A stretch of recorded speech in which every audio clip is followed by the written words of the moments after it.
Okay.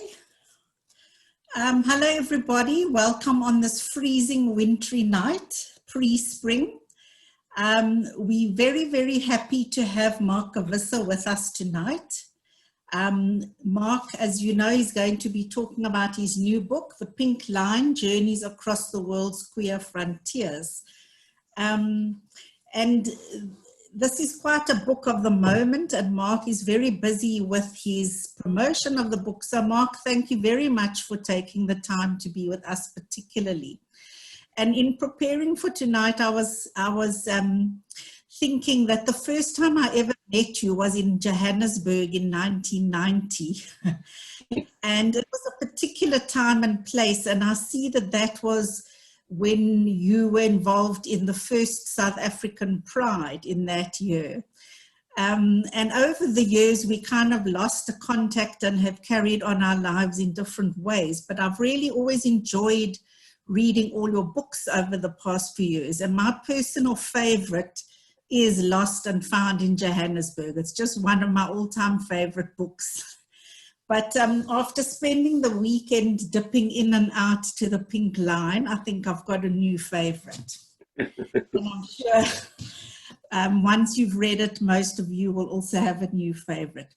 So I've asked Mark to start off just with a short introduction to what this means, the Pink Line, Journeys Across the World's Frontiers, to explain what he's trying to do with this book, and also how he came to write the book. And then I'll ask a few questions and we'll open up for your questions. So you may prepare your questions. Please keep your mics off. And unless you're talking, you can talk by putting up your virtual hand or by putting on your camera and raising your real hand. Or you can use the chat as well. Please do use the chat. And let's make this a lively, engaged session. Thanks. Over to you, Mark.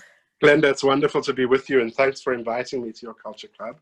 I've been to a couple of events before on it, and I think you're providing an amazing service to the community and broader by keeping the intellectual currents going, by keeping the talking happening, even if we can't be physically in the same space with each other just yet.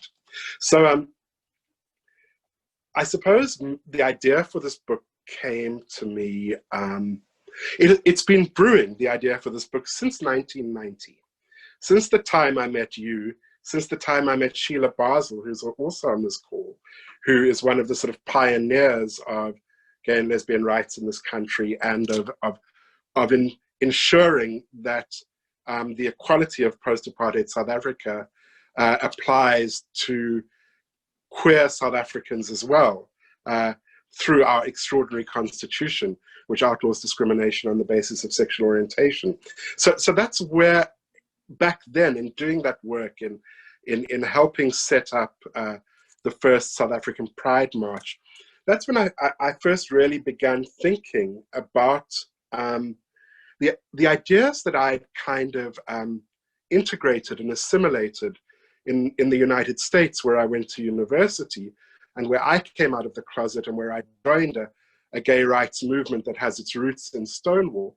That's where I began thinking about what happens when these ideas of gay rights that, let's be frank, come from the West. The whole gay rights movement is a movement that started in Berlin, that started in San Francisco, that started in New York.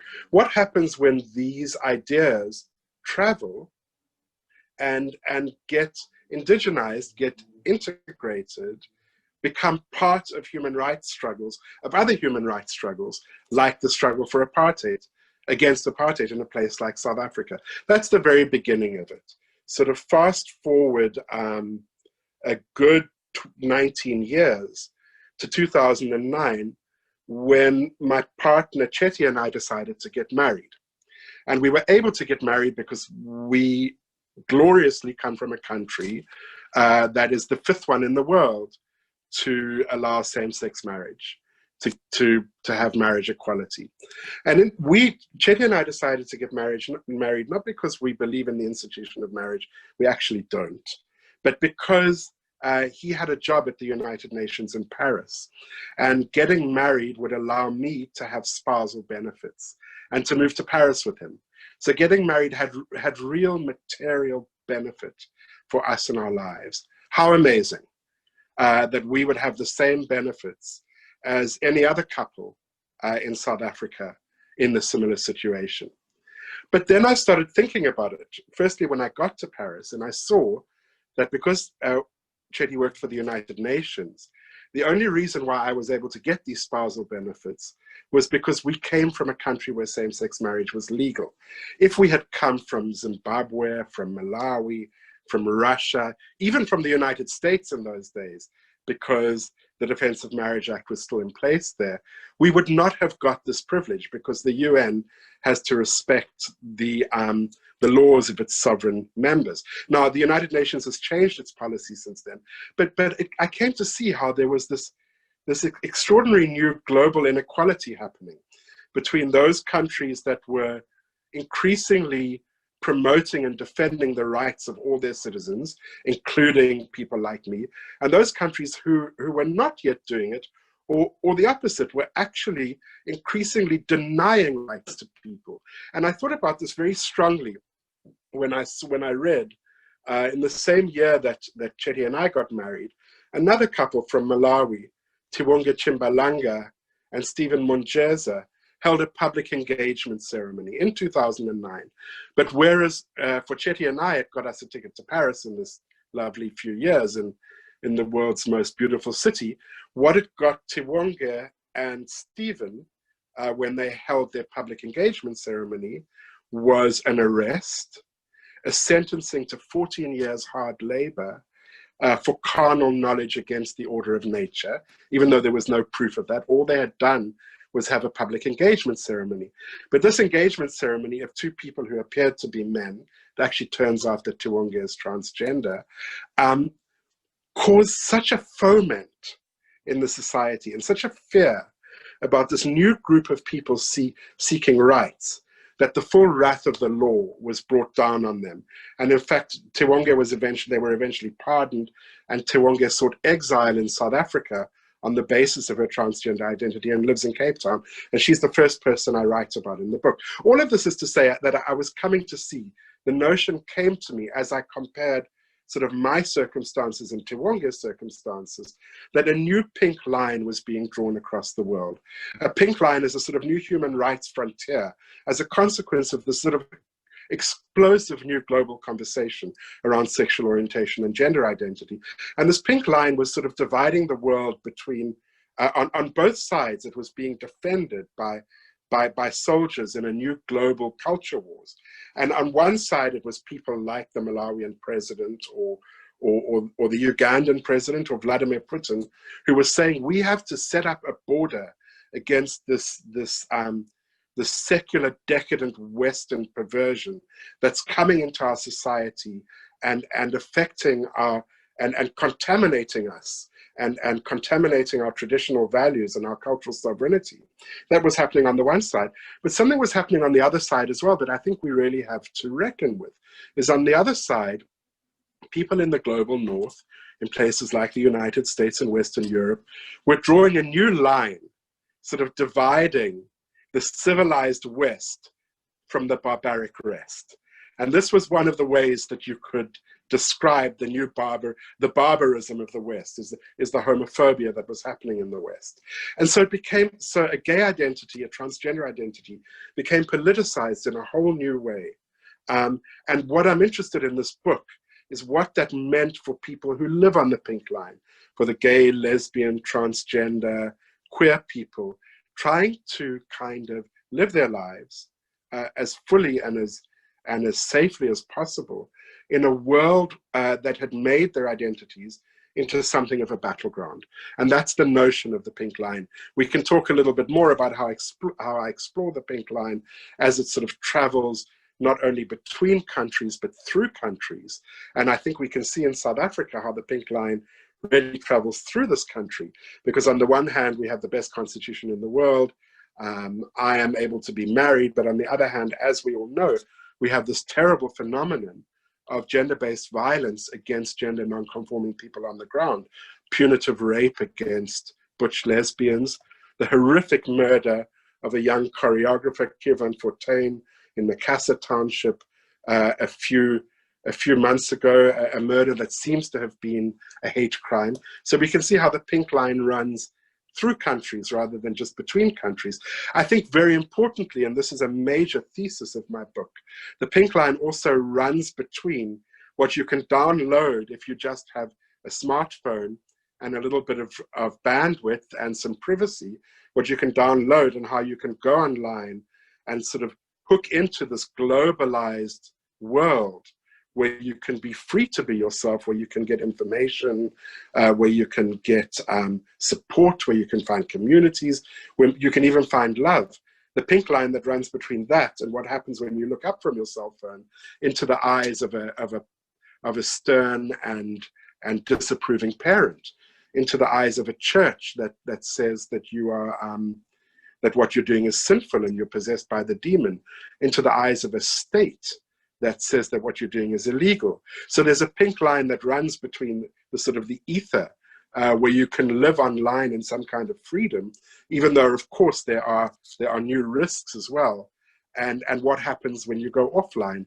And one of the phenomena of the pink line that I write about at length is how queer people on the pink line have to toggle between this kind of online freedom and the constraints of offline life, and the sort of dissonance that causes.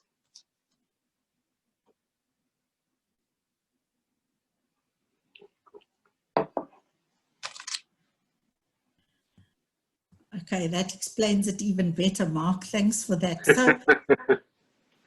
So one of the things that really pulls one into the book is the way in which you tell people stories. And what really impressed me is how you're telling it over time, and you're going back again and again to people. And I was reading a review by Colin Tobin, and he put it, he said, you're spending a good deal of time with the people on whose lives you're focusing, and you stick around, you render them in all their complexity.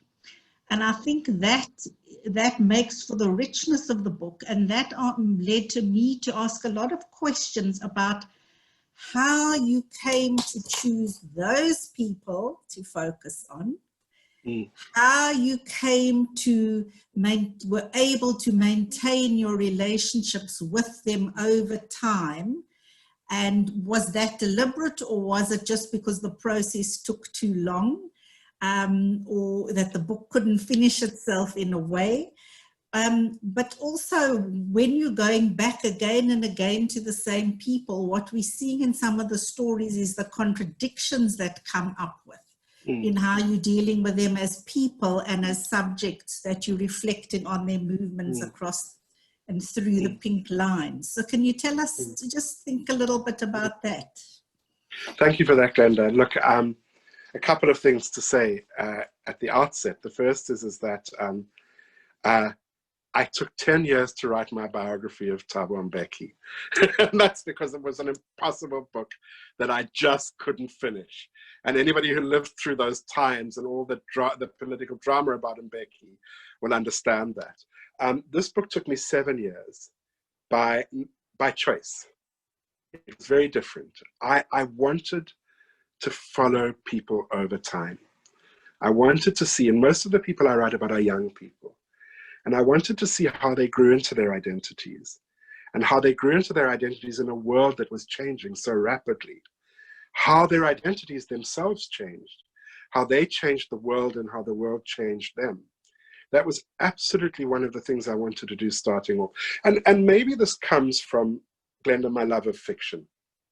And the fact that in my own writing and when I teach long form narrative, because I teach journalism as well, I always tell my students that the best sort of research they can do is to read their favorite novel and to see how novels are driven, in the classic novels, are driven by characters and by the narrative arcs of characters over time.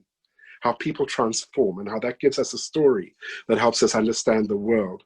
And in my own work as a journalist, I've always really held to that. I mean, those of us on this webinar who are old enough will remember that my career in South Africa pretty much started by a column that I wrote in the Weekly Mail called the Mark Gevisser Profile, where every week I spent the whole week researching and interviewing and writing about somebody for the Weekly Mail who I felt would best help us understand the transition to democracy. And it was out of that work, out of understanding that the best way you can understand change is by sitting on somebody's shoulder and watch them undergo the change, or not just undergo the change, but make the change happen. I've always felt that that's the best way of understanding the world. And I really wanted to use that approach in this book, The Pink Line. And that wasn't just because I wanted to tell a good story and because I believe that that's how you tell a good story, even though that is how you tell a good story. It's because, you know, that my fundamental ethical principle in writing this book was to acknowledge the agency of the people who I write about. And I said in the way that I set this up that that I'm looking at the way LGBTQ people or queer people, as we now call ourselves, are sort of buffeted about by this global discourse that gives them political significance, sort of bigger than what they might actually be demanding. And so often queer people are told that they are sort of inhabited by demons, that they are agents of the West, that they have been perverted by a gay teacher who has influenced them in a negative way. And if you acknowledge the agency of people, which is, I think, at the core of any sort of human rights agenda, I think it's important to watch those people exercise their agency, not to just swoop in and swoop out and sort of take a snapshot of them, but observe how they impact on the world and how the world impacts on them. So that was my frame. And then once I had that frame, and once I had an idea of what I wanted to write about, the effects of this global conversation on people all over the world, I had to choose my people. And I was incredibly lucky to win a fellowship with George Soros's Open Society Foundations, a very generous fellowship that enabled me over 3 years to travel the world. I mean, not everywhere. It wasn't a blank check. I had to be selective, but to go to places that I felt were sort of, if you like, pink line hotspots for one reason or another. So of course I went to Russia because of the Russian anti-gay propaganda act and the effect of that. Of course I went to Uganda because Uganda had this reputation of being the worst country in the world for gays. But I also went to places that were perhaps not as obvious. I went to Israel and Palestine because I was fascinated there in the way on both sides of the Green Line that separates Israel from the occupied territories, gay politics was being used in bigger political battles. So in Israel and Palestine, I tracked the way a pink line is sort of traced over the green line. I went to India because I was fascinated in the way in India, this new global human rights struggle was coming into contact with an age-old tradition of third gender identity called hijra. I went to Mexico because I was really interested in the way Latin America was becoming a sort of pioneer in LGBTQ rights. And I wanted to see how people were fighting for same-sex marriage there. And I went to the United States because the United States, there's a really powerful pink line now running through the United States, provoked by Donald Trump in the way he's trying to roll back on transgender rights, around transgender rights. Now that sort of gay has become the new normal in the United States, the religious right wing has had to find another battle to fight, and it's a battle against transgender rights, but it's a super, super complicated battle because there are people on the left, radical feminists, who are opposed to transgender rights too. So what happens to transgender people sort of fighting a pink line on two fronts is what I look at in the United States. Now, once I had these categories, I had to find people. And the way I found people was, first I met activists, and through the activists, I found out what the issues were. And I met, hundreds of people, really, over these 3 years. But certain people came to stick in my mind. They were people I always wanted to go back to. They were people who I felt I had a connection with, and whose stories were really powerful. And those people become the stories that I tell. And there are in total 9 of them in the book. Well, I shouldn't say 9 people, 9 groups. Some are individuals, some are couples, some are families, some are small communities. From Cape Town, where I write about Tiwonga Chimbalanga, through the world, across to India and Russia, and to the United States.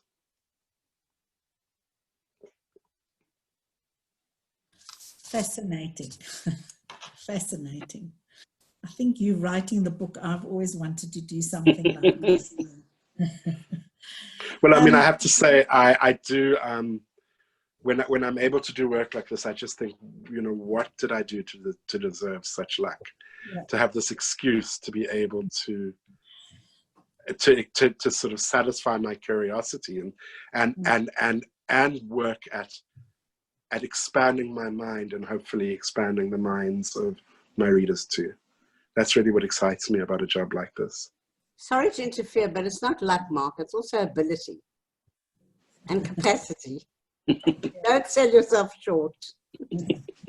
Thanks, Sheila. So, Thank Mark, you, Sheila. I've got a couple more questions and then I'm going to open up to everybody else. So, you mentioned the story of Israel and Palestine, and I wondered if you could just go into that one in a little bit more detail. I found it really interesting the way you talked about how the green line overdetermined the pink line.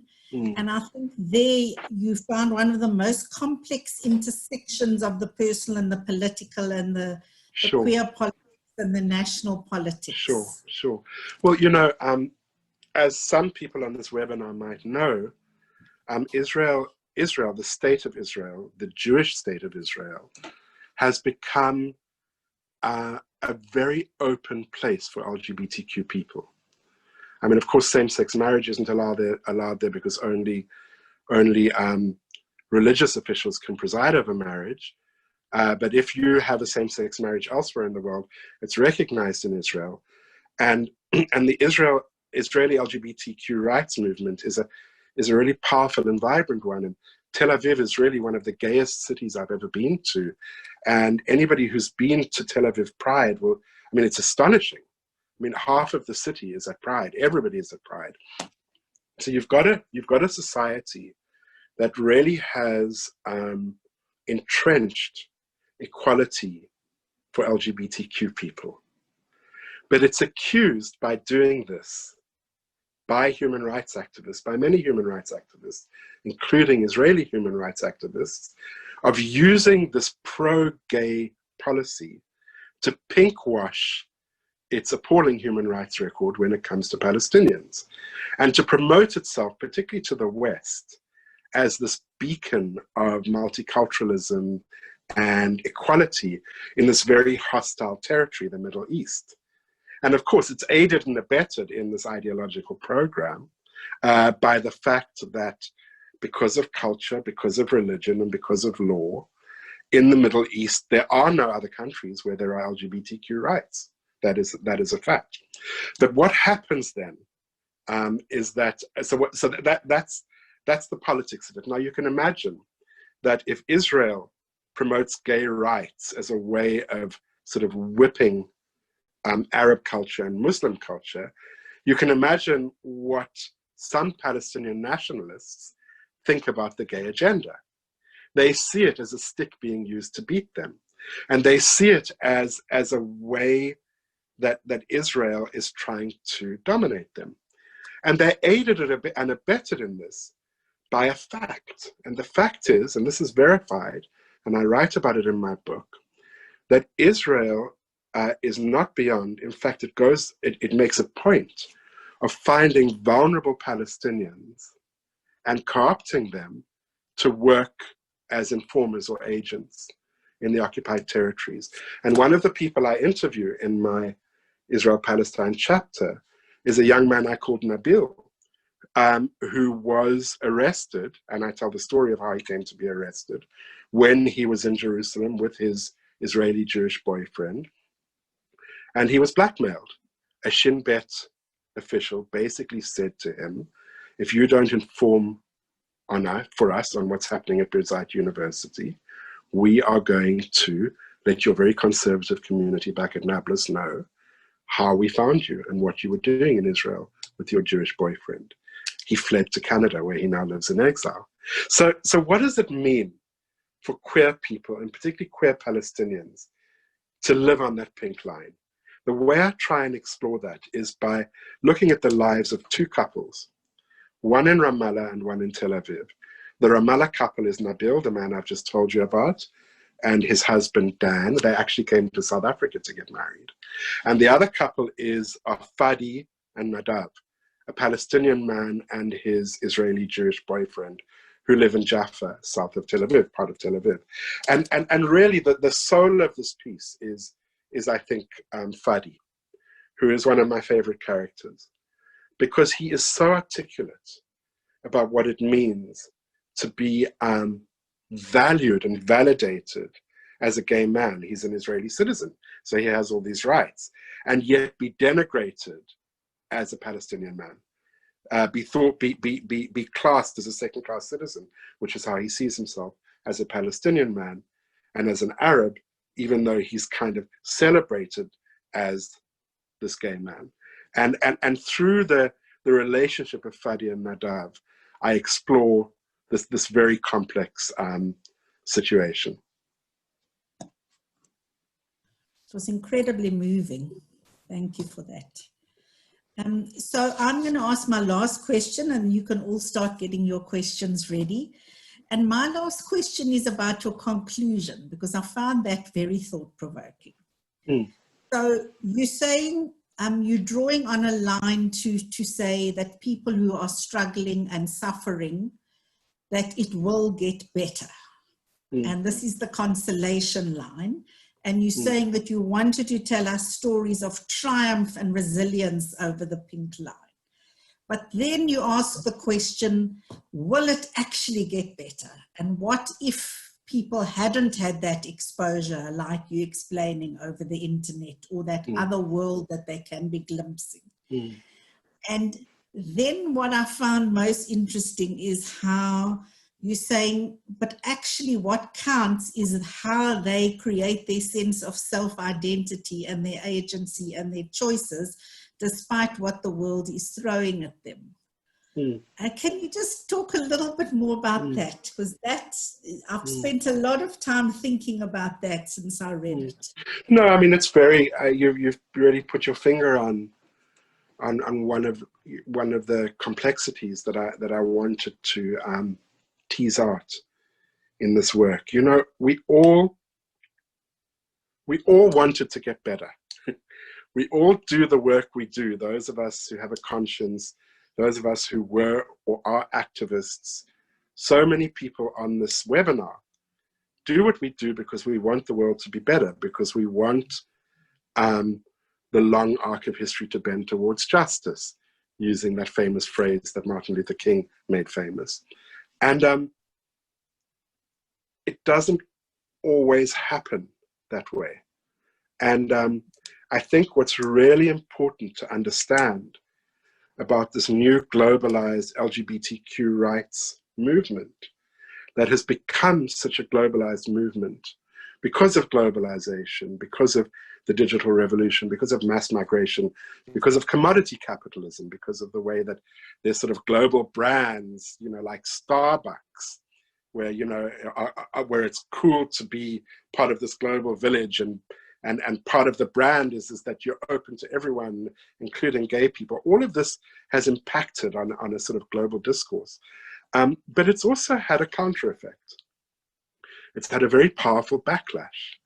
And what's happened is that in many parts of the world, sort of age-old practices that people had as a way of expressing their same-sex love have now become suspect. So in countries like Egypt and Nigeria, where men hold hands, just as a matter of course. 10 or 20 years ago, if you were a gay couple, you would hold hands and nobody would think anything of it. you know, because everyone's holding hands. Now you'd be really scared to hold hands because maybe people are going to think you're gay and you're going to get beaten up or extorted or thrown in jail. Something new has entered the world in many parts of the world. As there's been a shift from an understanding, particularly of sexuality as practice, as something you do, to identity as something you are. So if we just stick with Africa, there's always been homosexuality in African cultures. There's always been gender nonconformity in African cultures, always.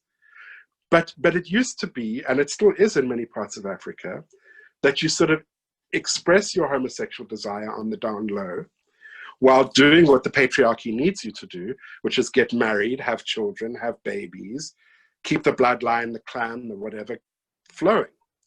What happens now as a result of this movement is you've got a generation of people, of young people, who say, well, no, I'm not going to submit to a man because that's not who I am, it's not what I want. And no, I'm not going to wear a dress because really I feel to be more myself when I've got a chiskop and I'm wearing jeans. And I have the right, I'm going to fight for my right to do this because I do understand now that I have these rights. And suddenly you're provoking the culture to and society to acknowledge a whole new category of people requiring, wanting, demanding their rights.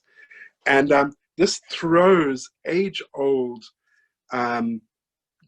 gender hierarchies into question. Because if a man can be with a man and a woman can be with a woman, what does it mean about the relationship of men to women? It's very threatening to the patriarchy. Also, in many countries, such as Uganda, or Egypt, or Russia, which isn't in Africa, but this applies too, you've got this new group of people occupying civic space, demanding their rights in public space. And these are societies that do not tolerate civic action. They're authoritarian societies. And so the fact that there are people waving a rainbow flag saying we demand our rights because we see that people in other parts of the world have these rights is profoundly threatening on a political level as well as on a socio-cultural level. So for all of these reasons, it's really complicated. It's really complicated. And I don't see a sort of an obvious path towards, you know, the liberation of us all, according to some playbook that was developed in San Francisco or Amsterdam. We have to understand the complexity of the societies where these debates and these conversations are happening. And that means also acknowledging openly that there is backlash that sometimes shuts down space that was quietly there before. And how do we hold on to any sense of optimism in the middle of all of that? Because I did really want to give you, Glenda, I wanted to give you a story with some great happy endings, because, you know, that is how some great novels end.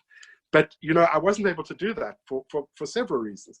Firstly, because the world is more complicated than that, but also because I had to end this novel at a certain point so that you could read it. And people's lives are ongoing. And at the point at which I happen to have to end the book is not, people are not necessarily at their highs because, you know, they're not my inventions. They don't come out of my head as fictional characters. They're real people leading real lives, and they carry on leading their lives, you know, long after I've gone and you've finished reading the book. And I suppose one of the things I wanted to acknowledge is that in nonfiction, we have to acknowledge that. We have to acknowledge that we can't bring things, you know, to a neat little bow. In the way some fiction does. I mean, the best fiction doesn't do that. The best fiction also leaves you sort of troubled. so that's really what I wanted to express with that it gets better, with interrogating the impulse we all have to work for it to get better and to really hope that it gets better. And just the final thing I'd say about that is where it does get better for me, where I do draw my hope, is seeing watching these people really insisting on being true to themselves, no matter the consequences. And also watching how, even if the church, the state, the society condemns them, how they do manage to develop these extraordinary affirming pools of support for themselves, by being true to themselves and by being the pioneers that they are. Well, I think that's a very optimistic message. So I'm going to stop there, and I'm throwing it open for your questions and comments and engagement. We have about 20 minutes. Who's up? So if you want to just either put up your virtual hand or your real hand, switch on your camera, say your name and ask your question or make your comment.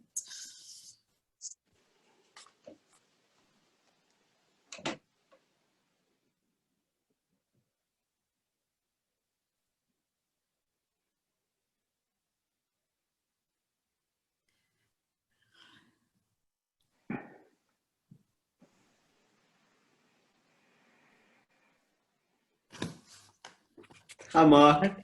Brad? Hello there, Brad. How are you? Good, thank you. Good, thanks. You were saying at the beginning, there was discussion about how queer history is very Americanized. And I mean, like, we all know of like Martha P. Johnson and Sylvia Rivera and Stonewall and Harvey Milk, but we don't know so much about, you know, like our own. And there is such a rich history here.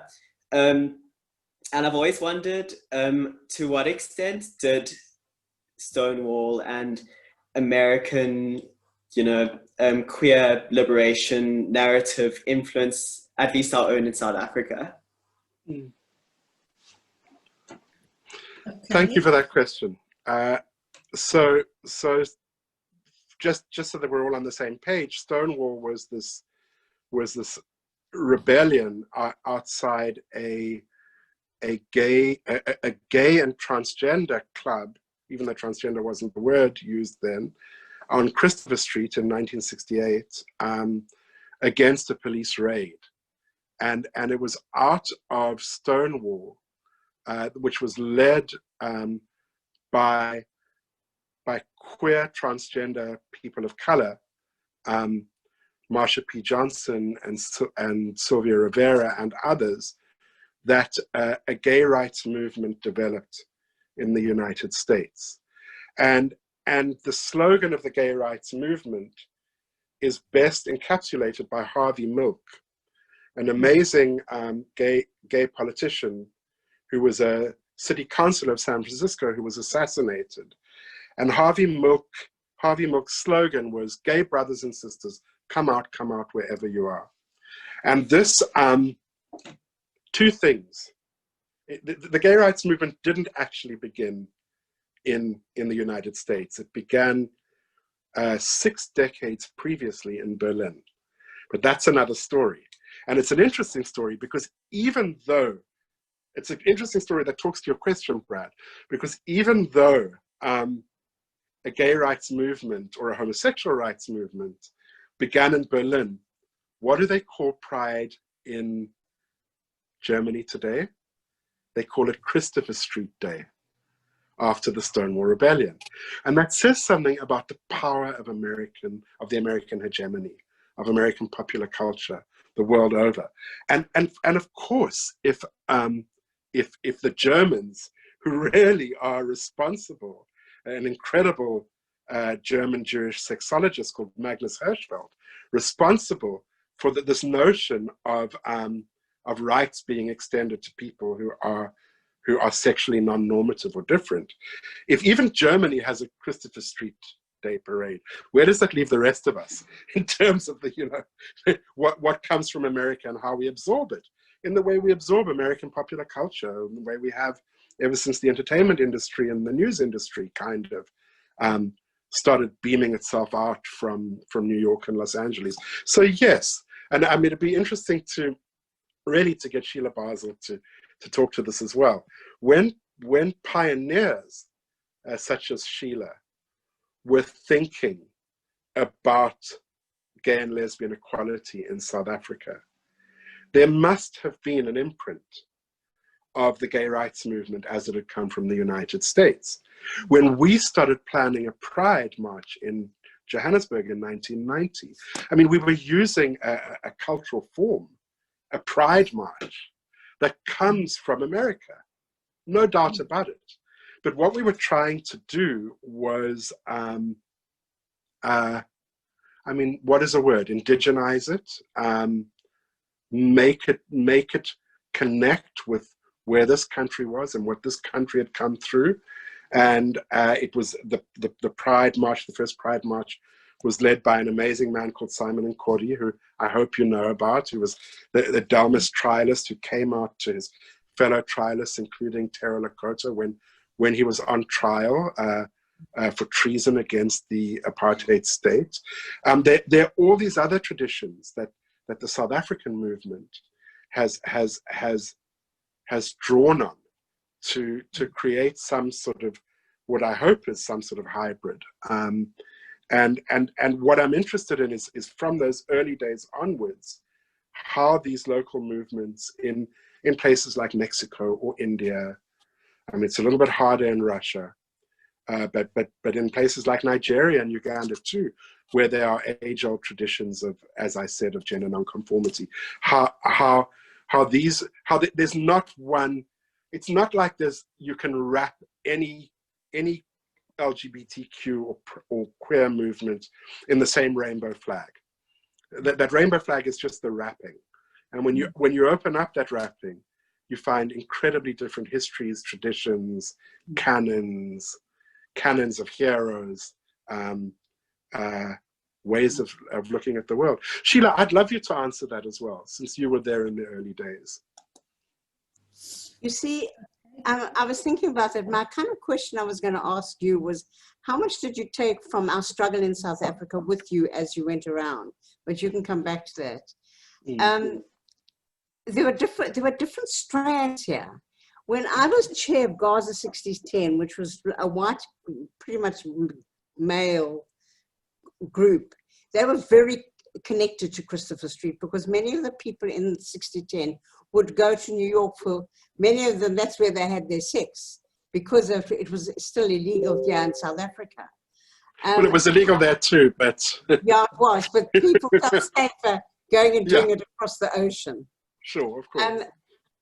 You see, I'm not sure that Christopher Street had a huge impression on Simon, because I think Simon was driven by his own tendency and by many of us who came from the determination to have a human rights culture in South Africa and our commitment to liberation. So out of our commitment to liberation, we just knew that when liberation came, we needed our own rights. That was driven by a slightly different impetus. Although many of us connected with that history in the States and took strength from it, but I don't think it drove us. But I think it's really important. I'm really glad that you said, and I think it's absolutely important to acknowledge, that Simon Nkodi was inspired by Christopher Street, and probably was like dreaming of the day he could get to Christopher Street, because that's the problem with this whole discourse of the whole nativist discourse, which has the nativist discourse that says, you know, we have to preserve our native culture from foreign incursion, and that has a flip side, which is to say, which you could call an Afro-romanticism, which is to say, oh, before the colonialists came along with their anti-sodomy law and with their Bible that says that it's illegal, that we didn't have any strictures against homosexuality and gender nonconformity. You know, neither of those is true. And the point is that particularly in this globalized age, and we could say it was a globalized age in the 1980s when Simon Nkodi was reading about Christopher Street. You know, as Africans, white or black, we are also citizens of the world, and we take what we find elsewhere in the world and we do assimilate it, indigenize it, make it our own. And I'm troubled. I mean, I'm going off on a tangent here, But I'm troubled when I hear people say, well-meaning American progressives say, oh my God, we've exported homophobia to Africa. But, I mean, on one level, that's true, because it is the Christian evangelical movement from the United States that has written the script that is now used in places like Uganda and Nigeria. But it kind of makes it seem like Africans have no agency. And to say that African homophobes have kind of been contaminated by the West is just like saying that African homosexuals have been contaminated by the West. Both sides are problematic. I mean, Africans have agency, like Russians have agency, like Indians have agency, but they are subject to all these global flows. And you know, given the power of the United States, and also the way an identity politics developed in the United States. The civil rights movement, the women's movement, the gay movement, it's inevitable that is a really powerful template. But Mark, but it has costs. Yeah. Sorry. can I just say, for our international link was much more with Britain, just to say that. They were the strong supporter. Sure. Okay. I've got Jackie Benson and Lynn Lemofsky that have indicated. Can we give them a chance and then we can come back to this issue this time? Jackie, I think you were first. Hi, thanks. So Mark, I'm looking forward to getting your book and reading it. Haven't yet gotten it. And I just wanted to ask, particularly from a Jewish perspective and the chapter on Israel and Palestine, I wanted to get a sense if you have already had feedback from Jewish world, Jewish communities, how that's been received, and what you anticipate in terms of feedback on that particular chapter. Because I think, particularly as somebody who considers themselves a Jewish LGBTI activist, our community is very challenged around both Israel and around LGBTI issues. And I think that the intersection of both in this book is very interesting for me, and how that conversation is. So I'd just love to hear what you say about that. Jackie, I haven't had any feedback yet. The book's only very recently out. It's only been out in the United States, where I would imagine it would draw a lot of interest for a couple of weeks, for a few weeks. So I haven't had any response yet. I imagine there will be a response, and I sort of welcome it. I'm really interested in seeing how people engage with it. You know, I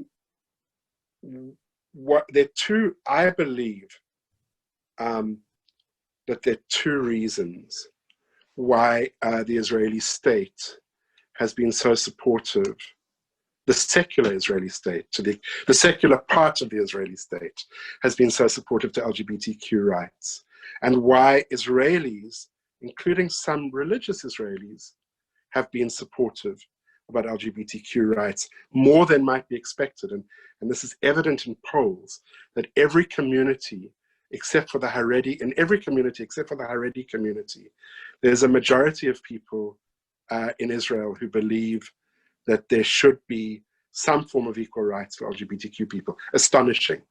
Now, I think there are two reasons for that. One is the one I've spoken about, which is that it's become a matter of national pride. And in fact, you see more Israeli flags flying at Tel Aviv Pride than you see American flags flying at New York Pride, or Dutch flags flying at Amsterdam Pride. It really is a matter of national pride. That's one reason. It's a matter of national pride because I think of national politics, and because, you know, this is kind of what we do and what the Arabs don't do. That's one reason. But there's another reason, which if I'm to be honest, I don't think I explore enough. And that is that this issue is used by secular Israelis as a way of holding the line against the encroaching theocracy of that society. which is deeply, deeply troubling to secular Israelis and even to religious Israelis who want to live nonetheless in a secular state. So what was absolutely fascinating last year or the year before, it's in my book, I think it was 2018, Netanyahu backtracked on a commitment to permit surrogacy to be legal for gay men. So it would be legal for gay men to employ the services of a surrogate mother to give birth to their child. And he backtracked on that because of pressure from his religious right-wing coalition partners. And Israeli society went apeshit. I mean, it was the biggest demonstration in downtown Tel Aviv for years. Israeli business, Israeli companies, particularly in the tech sector, all started taking out ads, affirming gay men's rights to have children by surrogacy. It became a huge thing over surrogacy. It kind of doesn't make sense. Well, maybe it does because there's such a strong pressure in Israel to give birth to more Jewish children. But actually what it was, I think, was a way of saying we are really not going to tolerate the Haredim holding a gun to our heads when it comes to our society and our place in the modern world. So I'm answering your question at a tangent, Jackie, but hopefully giving some more depth to it. Thanks. Thank you very much. Okay, thanks. Lynn, would you like to ask your question? Lynn, you can unmute. Lynn, you're on mute. You muted, Lynn, darling. Hi. Sorry, I was sort of giving up on my question because I think Mark's actually answered it. Okay. Talking about the way that in Africa there have been these gender non-conforming role models previously to colonization, and how they've always existed in these quiet spaces. But actually, now that I'm thinking about it, what I would like to ask Mark is, do you think these were tolerated by the patriarchal traditional cultures because they were so embedded in the culture? And have they become less tolerated, or have the cultures become more patriarchal? I don't know if I've explained myself. No, it's a beautiful question, and I'm not enough of an anthropologist or an ethnographer to even begin answering that question. I can just say a couple of things. I can tell you about the experience of Tiwonga Chimbalanga, who is the person I write about. I begin the book with and I end the book with as well. I mean, she's really somebody I follow very strongly through the book. And I go back to her home village in Malawi, a tiny little place called Chimbalanga, on the plateau over the tea plantations, which is really, I think, as remote and as poor as anywhere I've ever been. And I've, as a journalist, I've been many places in South Africa. And I met her family, and I interviewed her guardian, her uncle, who's actually the chief of the village. And what was so fascinating was the way the uncle, because the uncle raised her, accepted her as a girl. And so much so, in fact, that when she was teased and derided by others in the village, there was a village court case, and the perpetrators were sort of fined 3 chickens or 5 chickens for having done something to Tiwonga's dignity.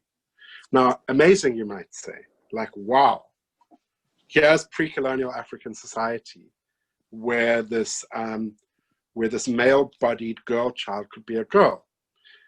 Dig a little bit deeper, and what you find is that the uncle said it to me himself. He was a widow, and he needed someone to look after him. And Tiwonga was in his house, and he was very happy with Tiwonga being a girl because, girls sweep the floor, girls cook the food, girls do all these things that Uncle Chief didn't want to do himself. Now, it's such an interesting chicken and egg question as to how Tewunga's gender identity developed. What role the uncle played in helping forge Tewunga's gender identity by needing a girl child to do this work. I mean, I don't believe it played a big role, but you could see how there was suddenly, how in that household, there would be space for a girl child in a way that there mightn't be in another space. Nonetheless, there are these really powerful examples in African cultures and cosmologies, and from our part of the continent too. I mean, there's been a lot of work done on gender non-conforming sangomas, and specifically lesbian sangomas, and how this is one of the ways that some African societies explain gender non-conformity. If I am born as a girl, but I'm very butch and I act very male, maybe it's explained by understanding me as having some proximity to a male ancestor and being inhabited by that male ancestor. And that proximity might mean I'm bewitched, but it might also mean that I am blessed and that I have special gifts. And in that way, queer people have found space in African cultures in ways that I find very interesting. Can I ask one more question, please? Brad, got one more question, and is there anybody else? Okay, Brad, go for it. Mark, were you not at all afraid to be traveling to countries like Uganda or Russia to sort of track these stories? I was much more afraid in Russia than I was in Uganda, because frankly, a white skin in Africa does give you like significant protection. Being an outsider, being a European. I was working in Russia at a time where there was really a lot of hostility, and hostility. It wasn't hostility from the state. It was the sort of thuggery that the state was allowing to happen. And in fact, but it was also from the state. And in fact, I attended a meeting in Russia that was bugged by whatever the KGB is now called. It's the same thing. And that the recording of that meeting was actually used on a television program. I wasn't speaking myself, and the most that would have happened to me is that I would have been deported. But no, I wasn't scared. I've been much more scared. I was much more scared reporting on third force conflict in South Africa in the early 1990s. Where exactly in Russia were you? I was in Moscow and St. Petersburg and a town called Arkhangelsk up on the White Sea in the far north. Okay. So does anybody else have any last question?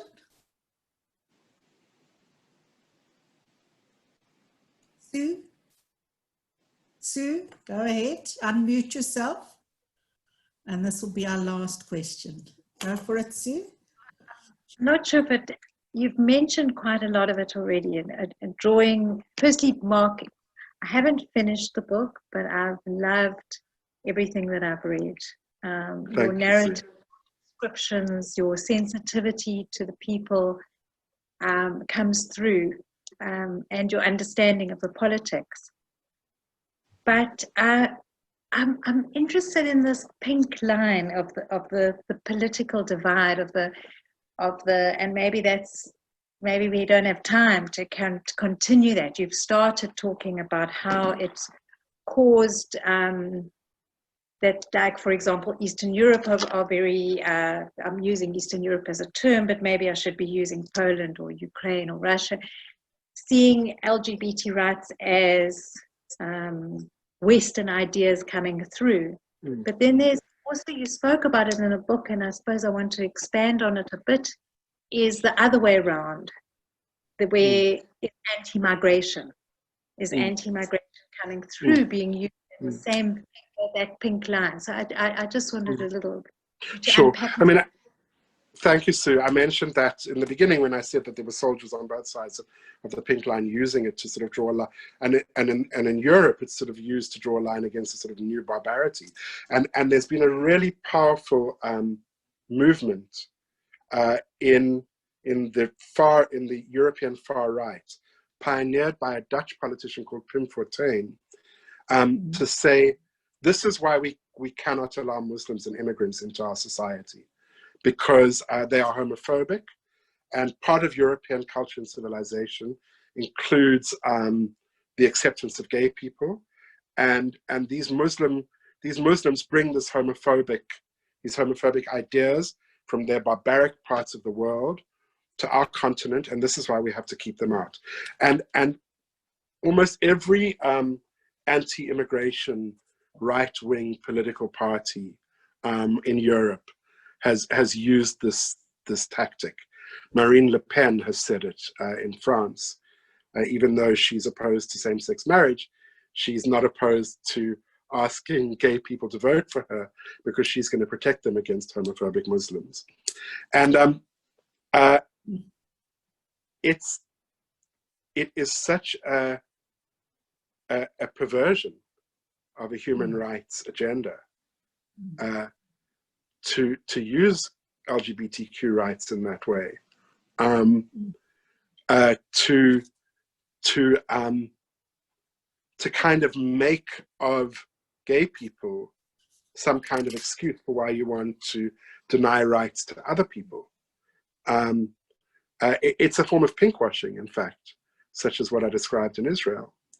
And I write about, for example, I tell the story of two, it's actually my favorite chapter, an amazing lesbian couple from Egypt who set up a sidewalk cafe that was a kind of queer sidewalk cafe in the heyday of the Arab Spring, but then had to flee once there was a clampdown, and landed up in the Netherlands. And Maha in Amsterdam feels similarly to what Fadi feels in Tel Aviv, celebrated for being a lesbian, but looked at with sort of contempt and disgust for being a Muslim. And I think it's a really, really powerful thing that is happening in Western European politics that we need to be wise to. I could talk about how there's somebody in the Trump campaign using a similar strategy right now to try and get Trump elected, but we're running out of time. I wrote an article about him in The Guardian. So if you Google me in The Guardian, you'll see the piece I published about him. His name is Richard Grinnell. He spoke at the Republican convention, and I wrote about him a couple of days ago. So I do want to say before we close off, Glenda, I really do hope you all buy this book.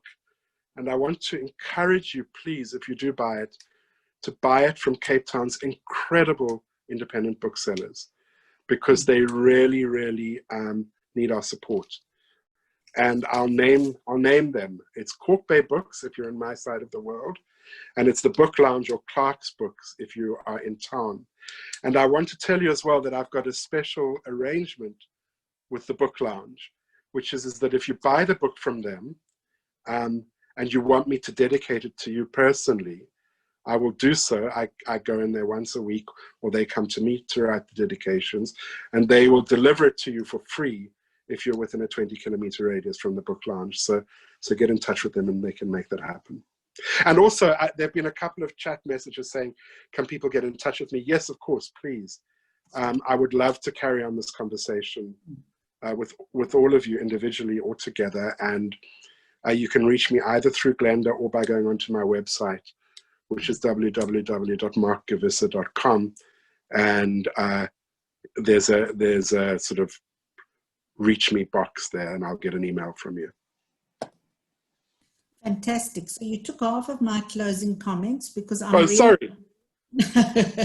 I'm really going to encourage everyone to buy this book. It is something that you can dip into, get in and out of. I've been doing it all weekend, and it's just takes one. And I think what's come out tonight is just generosity of spirit and the complexity, the way in which Mark so sensitively interrogates the complexity of our current existence. And I think in that it's extremely thought-provoking, and I really encourage you all to read it and to use it in talking with your young people and your families and your children, and use it to just extend the way we see things and are trapped into our own little ways, our little boxes of thinking. I think it's very, very important for that. And please do support our independent bookstores. And I'll be very happy if the conversation continues with Mark individually. And just So will before I. we... Huh? So will I. Yeah. And just before we close, I want to give Eric a moment to just, I'm not sure what Eric wants to share with us, but some interesting announcements too. Oh, no, thanks, Glenda. Firstly, I think a big tribute to Glenda, who's this is her brainchild, and it's just amazing to see so many people are with us every month online. So thank you all for joining us, and I hope that we can continue. Sorry, the volume is low. Volume low. No, that's not good. Yeah. Okay, let me try and fix that. Sorry, guys. I know we're all kind of in a hurry to go. Is that better? Is that better? Yeah. Okay. Yeah. Sorry. Okay. So just thank you to Glenda, and then just so that we're aware that for the High Holy Days this year, which are not that far away, our congregation is running online only services, and we are making a particular effort this year to make sure that especially non-members are welcome. So if you consider yourself Orthodox or shadow Orthodox or whatever the term is these days, please feel free to join us, and you can just get in touch with me, because we really feel like people, especially this year, need some kind of home on the High Holy Days when most of the shuls in South Africa will actually be closed. So thank you, everybody. The next one of these will be towards the end of October, because we are going to take a small break for the High Holy Days. But thank you very much for being with us, and stay safe and healthy. Okay. Thanks. Thanks everyone. Yeah. Thank you, Mark, for making the time in quite a busy schedule. And please thank Jean-Marie as well. Thank you so much, Glenda, and you, Eric, for hosting me. Bye-bye. Okay, everybody. Thank you.